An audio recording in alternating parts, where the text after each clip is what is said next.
말씀 듣기 전에 옆에 계신 분들과 한번 인사합시다. 큰 은혜 받으시기 바랍니다. 인사합시다. 드디어 이 시간을 마지막으로 요한 1서 강해를 마무리하게 되었습니다. 저도 개인적으로 요한 1서 강해는 처음이라서 시작할 때만 해도 이렇게 길어질지 몰랐는데 좀 반복되는 내용도 있었고 내용 자체가 또 제가 다루는 내용이 좀 신앙의 본질적인 부분이 있었기 때문에 따라오시느라 좀 힘드셨을 수도 있겠다 싶습니다. 하지만 하나님께서 우리 각자에게 꼭 필요한 말씀으로 그렇게 은혜를 부어주신 줄 믿습니다. 서신을 마무리하면서 노사도인 요한은 자식 같은 성도들에게 세 가지 당부의 말을 건네고 있습니다. 지난 주일에 우리는 두 가지 당부를 살펴보았지요. 두 당부의 핵심은 이것이었습니다. 악한 세상에서 주님께서 당신의 자녀들을 지키신다. 이것이 핵심이었습니다. 두 가지입니다. 세상이 악하다는 것을 깨달아야 돼요. 악한 자 안에 처해 있음을 깨달아야 하고 내 믿음이 좋아서 내가 끈기가 있어서 믿음을 지키고 살아가는 게 아니라 우리 구주께서 우리를 붙들어 주시고 지켜 주시기 때문에 우리가 믿음을 지키고 살아갈 수 있다. 그것을 확신하라. 두 가지 당부를 건넸습니다. 오늘 다루게 될 세 번째 당부는 앞의 그 내용들, 그 영적인 현실과 상태를 우리가 어떻게 알게 되었는지를 또한 알고 확신해야 된다. 그 문제를 다루고 있습니다. 앞의 두 당부에서도 우리가 확인하였던 것처럼 우리가 성도라면 이 땅을 살아가면서 영적 싸움을 피할 수가 없습니다. 우리 주님도 공생의 사역 시작하시면서 40일 금식 기도하신 후에 사탄의 시험을 받으셨지요. 영적 싸움 있었습니다. 우리는 그런데 이 영적 싸움이 있는 것이 성도의 삶이다라는 그러한 것을 자각조차 하지 못한다면 어찌 승리의 삶을 살 수 있겠습니까? 싸움이 있는지도 모르는데, 적이 누군지도 모르는데 어찌 이길 수가 있겠습니까? 그래서 사도 요한은 오늘 말씀에서 이 영적인 것들을 너희들이 어떻게 깨닫게 되었는지를 알려주고 있습니다. 20절 말씀 다시 보십시오. 제가 읽습니다. 또 아는 것은 하나님의 아들이 이르러 우리에게 지각을 주사 우리로 참된 자를 알게 하신 것과 또한 우리가 참된 자 곧 그의 아들 예수 그리스도 안에 있는 것이니 그는 참 하나님이시요 영생이시라. 우리가 영적인 것들을 분별할 수 있는 것은 우리가 무슨 연구를 열심히 하고 명상과 사색을 열심히 해서 깨달음을 획득한 것이 아니라 너희가 받았다라고 사도는 말하고 있습니다. 무엇을 받았다는 말입니까? 바로 지각입니다. 지각을 받았다라는 것. 지난 주간에 제가 한번 신방을 하는데 한 성도님과 대화를 하는 중에 그분은 우리 교회 등록하신 지 벌써 40년이 넘으셨어요. 그런데 교회 등록하시고 얼마 지난 또 새벽 기도회까지 시작해서 그렇게 기도하는데 얼마나 은혜가 있고 감사가 생기는지 참 놀랍다. 그런 이제 말씀을 하시더라고요. 제가 보니까 그런 경우는 참 드문 경우입니다. 그런데 그분의 심성이 고와서 그런 일이 일어난 게 아니죠. 그분이 무슨 열심히 있고 배운 학식이 있어서 그런 것이 아니라는 겁니다. 하나님이 영적으로 일깨워 주신 겁니다. 그 지각을 주신 거예요. 불신자들은 이런 지각이 없습니다. 내가 지금 하나님으로부터 생명으로부터 단절되어 있어서 영적 사망 상태에 있구나라는 것을 깨닫지를 못합니다. 나의 비참한 현재의 상태와 끔찍한 장래의 운명에 대한 지각이 결여되어 있기 때문에 그저 현재의 삶에 좋은 게 좋은 거지, 이 정도면 행복한 거 아닌가, 그렇게 착각하며 살아가게 됩니다. 지각이 없기 때문입니다. 사도는 이 지각을 영어 성경 대부분은 understanding, 이해라고 번역하고 있는데 중요한 것은 이 이해를, 영적인 세계에 대한 이 지각을 누가 알 수 있도록 지각을 우리에게 주셨다라고 사도는 말합니까? 20절 말씀 다시 보시면 또 아는 것은 하나님의 아들이 이르러 우리에게 지각을 주사, 예수님이 주셨다는 거예요. 그 지각을 예수님이 주셨다라는 겁니다. 여러분 잘 보셔야 됩니다. 예수님은 이 땅에 오셔서 성육신 하셔서 하나님 나라의 복음을 말과 삶으로 전하시기만 했던 것이 아니라는 거죠. 전하신 주님께서는 우리 안에 무엇인가를 역사하셔서 깨닫도록 하셨다라는 것 또한 중요하다라는 겁니다. 사도는 그것을 예수님이 지각을 주셨다라고 말하고 있습니다. 이 지각을 주셨다라는 것은 성령의 사역과 밀접히 연결되어 있습니다. 아니, 단순하게 말씀드리면 지각을 주셨다라는 것은 주님께서 성령을 선물로 주셨다라는 말과 동일하다고 보셔도 되겠습니다. 성경은 이 성령의 선물을 누가 주셨다고 말하고 있다고요? 예수님이 주셨다라고 말하고 있습니다. 오순절 성령 강림 사건 후에 베드로가 위대한 설교를 하였지요. 거기서도 이 점을 분명히 밝히고 있는데요. 사도행전 2장 33절 말씀 우리 함께 읽겠습니다. 시작. 하나님이 오른손으로 예수를 높이심에 그가 약속하신 성령을 아버지께 받아서 너희가 보고 듣는 이것을 부어주셨느니라. 예수님이 아버지께 받아서 성령을 너희에게 부어주셨다라고 말하고 있는데, 주목해야 할 것은 그냥 성령이라 하지 않고 뭐라고 합니까? 약속하신 성령을 주셨다. 아버지가 약속하셨다는 거예요. 사도행전 1장 4절에서도 주님은 분명히 이렇게 말씀하십니다. 제가 읽습니다. 사도와 함께 모이사 그들에게 분부하여 이르시되 예루살렘을 떠나지 말고 내게서 들은 바 아버지께서 약속하신 것을 기다리라. 아버지께서 약속하신 것을 예루살렘에서 받도록 기다리라 라고 몇 절 지나지 않아서 뭐라 말씀하십니까? 오직 성령이 너희에게 임하시면. 아버지께서 약속하신 게 성령이다라고 분명히 말씀하셨습니다. 이것은 요한복음에서도 분명히 나타나고 있는데요. 부활하신 주님은 자신을 배신하고 뿔뿔이 흩어졌던 그 제자들을 찾아가셨죠. 그리고 뭐라 말씀하셨습니까? 이 배신자들 다 나가 돌아가셔라 이렇게 말한 게 아니고 샬롬 평안의 인사를 건네시고 독특한 행동을 하십니다. 그들을 향하사 숨을 내쉬며 이르시되 성령을 받으라. 부활의 주님께서 숨을 내쉬면서 제자들을 향해서 성령 받으라 말씀하셨습니다. 주님이 성령을 선물로 주신 거예요. 그런데 이 선물은 하나님 아버지께서 약속하신 것이라는 것, 즉흥적으로 주어진 게 아니라 구약시대에 약속해 주신 거예요. 선지자들을 통해서 내가 주겠다. 언제요? 새 언약의 때가 이르면 내가 이것을 주겠다라고 약속하신 것이 성령입니다. 대표적인 구절이 예레미야 31장 33절인데요. 보여주시고 중요한 말씀이니까 우리 함께 한번 읽겠습니다. 시작. 그러나 그날 후에 내가 이스라엘 집과 맺을 언약은 이러하니 곧 내가 나의 법을 그들의 속에 두며 그들의 마음에 기록하여 나는 그들의 하나님이 되고 그들은 내 백성이 될 것이라. 여호와의 말씀이니라. 아멘. 돌에 새겨진 율법은 선하고 의로운 것입니다. 문제는 뭡니까? 율법에 순종할 힘이 없었다는 겁니다. 그래서 하나님은 어떻게 하시겠다고요? 새 언약의 때가 되면 그 하나님의 말씀을 사람들의 마음에 친히 새겨버리시겠다라고 약속하고 계신 겁니다. 그 일이 어떻게 일어나게 된 겁니까? 성령이 우리 안에 오심으로써 하나님의 말씀이 새겨지고 말씀이 기억나게 되는 거죠. 그리고 영적인 진리를 깨닫게 되는 겁니다. 자각하게 되는 겁니다. 또한 그 진리를 붙들고 순종할 수 있도록 성령께서 우리 안에서 역사하고 계신다. 그렇게 말씀하고 있는 것입니다.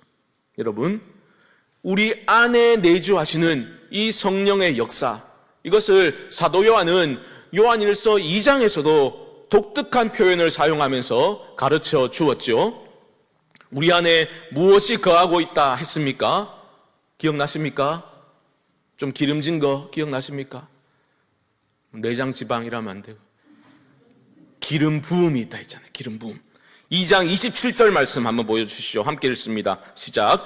너희는 주께 받은 바 기름 부음이 너희 안에 거하나니 아무도 너희를 가르칠 필요가 없고 오직 그의 기름 부음이 모든 것을 너희에게 가르치며 또 참되고 거짓이 없으니 너희를 가르치신 그대로 주 안에 거하라. 아멘. 성령이 주시는 지각을 사도는 이 2장 27절에서는 무엇이라고 말하고 있습니까? 성령의 기름 부음이 너희 안에 있다. 이 말이 곧 성령이 지각을 주셨다라는 말과 동일한 의미입니다. 사랑하는 성도 여러분, 여러분 안에 거하고 계신 성령님의 음성에 귀를 기울이실 수 있기를 바랍니다.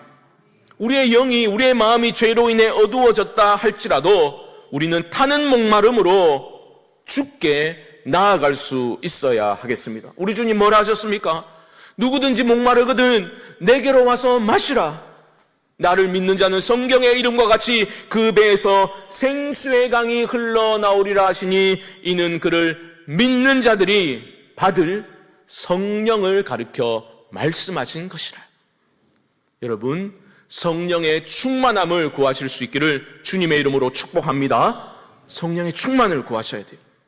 성령이 우리를 충만히 다스려 주실 때에 우리는 영적인 분별력을 가지고 이 세상을 제대로 분별하며 살아갈 수가 있습니다. 사도는 성령의 주신 그 지각이 우리 안에 있게 되면 우리는 두 가지를 분명히 알게 된다, 확신케 된다라고 말하고 있는데요. 첫 번째는 무엇인가? 5장 20절 중반절 보시면 우리로 하여금 참된 자를 알게 한다. 바로 하나님을 알게 된다라고 말하고 있어요. 성령의 지각이 우리 안에 있기 때문에 하나님을 아는 겁니다. 여러분, 하나님을 아는 것은 어떤 정보를 내가 습득해가지고 내가 깨닫게 되는 게 아닙니다. 성령이 하시는 일이에요. 하나님에 대해서 아는 것뿐만이 아니라 하나님을 전인격적으로 만나서 알게 되는 것은 내 노력이 아니라 내 안에 계신 성령님의 역사하심이다. 잊지 마시기 바랍니다. 전능하신 하나님은 나와 아무 상관없는 더 멀리 계신 초월에 계신 하나님이 아니라 나의 아빠 하나님이시죠. 그런 믿음이, 확신이 어떻게 생기게 된 겁니까? 여러분 안에 거하고 계신 성령님이 역사하셨기 때문입니다. 그러므로 사랑하는 성도 여러분, 우리가 이 시간에 하나님의 임재 가운데 예배를 드릴 수 있는 것, 나의 아버지 하나님으로 고백하며 예배를 드릴 수 있는 존재가 된 것으로 인하여 이 시간 하나님께 깊이 감사하실 수 있기를 주님의 이름으로 축복합니다. 두 번째 확신, 성령의 주시는 그 지각을 통한 두 번째 확신은 무엇입니까? 20절 하반절 보십시오. 또한 우리가 참된 자, 곧 그의 아들 예수 그리스도 안에 있는 것이니 그는 참 하나님이시요 영생이시라. 성령의 지각이 우리 안에 있으면 무엇을 확신하게 된다고요? 내가 주 안에 있구나, 내가 하나님 안에 거하고 있구나 라는 것을 확신하게 된다라는 말입니다. 그게 성령의 역사하심입니다. 세상 사람들은 이런 지각이 없기 때문에 이해를 못하는 거예요. 저 사람은 고난의 상황 중에 있는데 믿음이 있는 사람은 주 안에 있는 나에게 딴 근심 있으랴 찬양하고 소망 가운데 인내하면서 이겨나가는 것을 보고 이해를 못합니다. 지각이 없기 때문입니다. 이해를 못하니까 조롱하고 비웃기도 하는 겁니다. 사도 바울은 왜 그렇다고 말하고 있습니까? 그들의 총명이 어두워지고 마음이 굳어졌기 때문에 모르는 거다라고 사도 바울은 알려주고 있습니다. 그렇기 때문에 영적인 현실을, 비극적인 현실을 깨닫지 못하는 겁니다. 마치 노아의 때에, 심판의 때에 노아가 방주를 만들고 있을 때 사람들이 비웃고 조롱했던 것과 같은 모습입니다. 여러분 오해하시면 안 됩니다. 노아의 때에 그들이 지금과는 달리 무슨 흉악한 범죄를 저지르고 우리가 상상도 할 수 없는 그러한 끔찍한 일들을 행했기 때문에 심판을 받은 게 아닙니다. 우리와 똑같았어요. 말씀을 보면 뭐라고 말합니까? 그들은 먹고 마시고 시집가고 장가가고 그렇게 직장생활하면서 지낸 거예요. 특별한 범죄를 저지른 게 아니라는 겁니다. 하지만 심각한 죄가 무엇입니까? 하나님 밖에서 행복을 찾고 있는 그들의 비참한 상태를 깨닫지 못했던 것이 바로 비극 아니겠습니까? 하지만 성도들은 다릅니다. 성령의 기름 부음이 내주하고 있는 성도들은 다르다고요. 성도는 참되신 하나님을 압니다. 그 하나님을 날마다 새롭게 만나게 됩니다. 그 그분과의 복된 교제 가운데 하나님을 더 깊이 만나고 사랑하고 헌신하게 됩니다.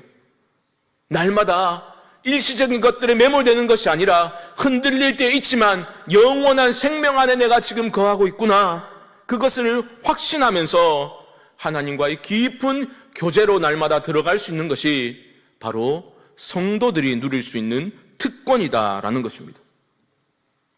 사도는 이처럼 신앙의 핵심이 이렇게 단순하다라는 것을 반복적으로 강조하고 있죠. 하나님을 아는 거다. 하나님과 교제와 사귐의 관계에 있는 것이 신앙의 핵심이다. 이게 너무너무 중요하기 때문에 마지막 21절에서도 강력한 경고의 말씀으로 이것을 다시 한번 강조하고 있는 겁니다. 21절 말씀 보십시오. 자녀들아, 너희 자신을 지켜 우상에게서 멀리하라. 저는 이 마지막 말씀을 묵상하면서 참 이 노사도 요한이 성도들을 정말 사랑하는구나, 그 마음이 느껴졌습니다.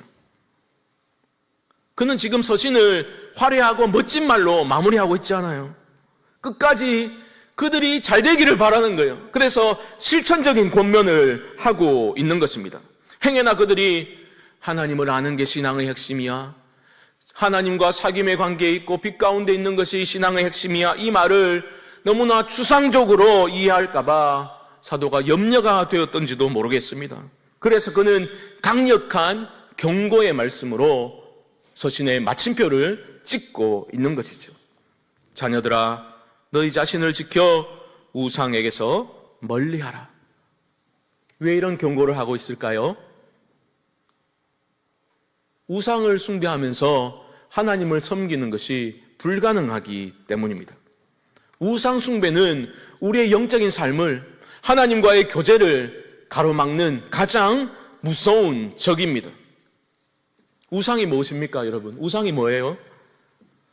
우리 삶에서 하나님이 계셔야 될 그 자리를 대신 차지하고 있는 모든 것이 우상입니다.